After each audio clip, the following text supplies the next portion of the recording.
Hey, Max here. We are on day number 13 of our castle expansion, and I am very excited of what I've got going on with this. This is a complete mock. I am not going off of any instructions or reversing anything or doing anything related to the main build that Lego did.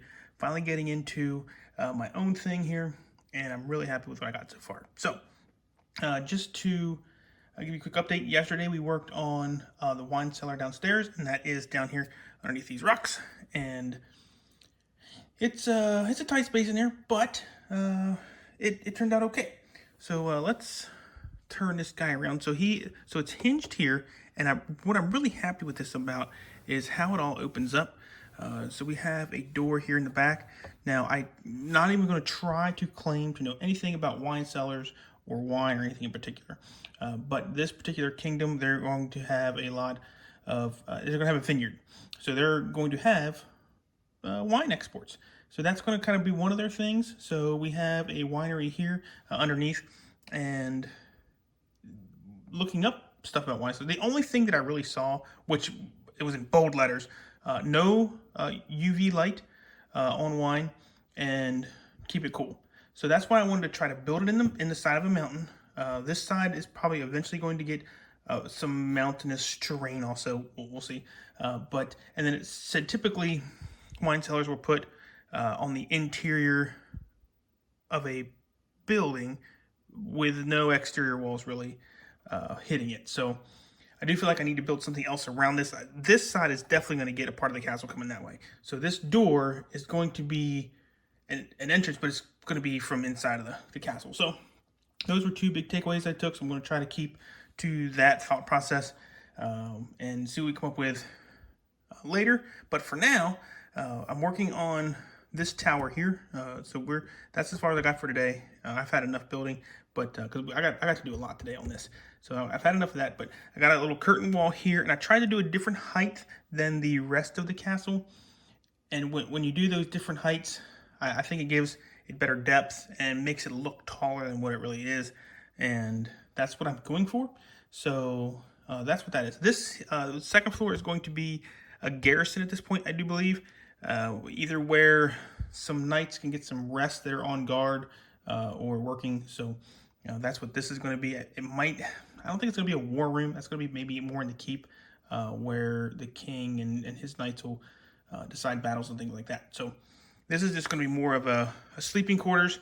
Maybe put some weapons in it that they have to get to quickly. And so let's open this guy up. So this is what I was really happy with on what I did. So the top section is modular, but not only is it modular, it also swings open. It's all the hinges over here. So this is where on the other building, this is where the hinges are. So this is why this is slotted like this. And that's just the way I had to do it. And when we open it up, here we are. One of my favorite things I've done so far. So there is that. And then modular also, we can close this up and we can take off this top roof. We'll try to do it. When it's not fully built, it's a little rickety. So let's see if we can get everything off of here without breaking it. If we do, that's okay. So that's our roof. And we can still get in there and take a look and see what type of winery that we do have, and see if we can get everything in there.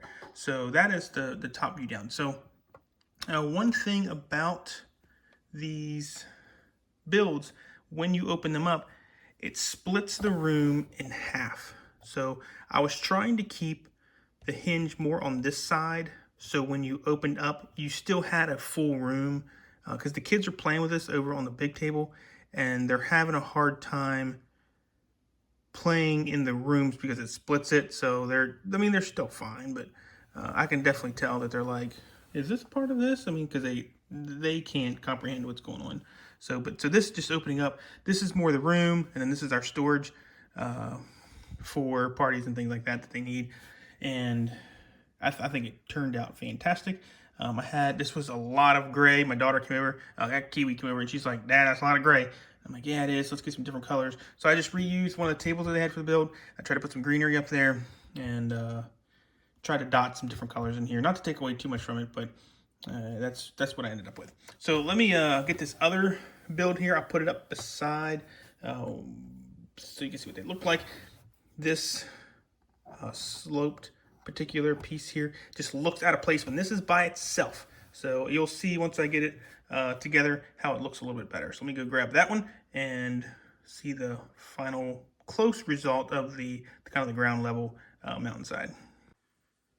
Okay, here we have both builds, and you can see we have the hinge joints there to open this one up, and this is our slots for those joints. So when we take those and we put them together, they should line up very nicely. And let's see if we can that there. And my table is bent also, so I like knocking stuff off like that, but he's fine. He'll just go right back on there like that. And be careful you push this thing together. So there we go.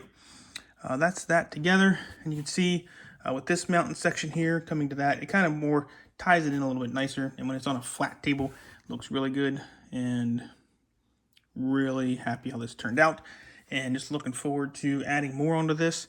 And so that is day number 13, and hopefully I can get this garrison done and keep on building on this guy. So we'll see you guys later.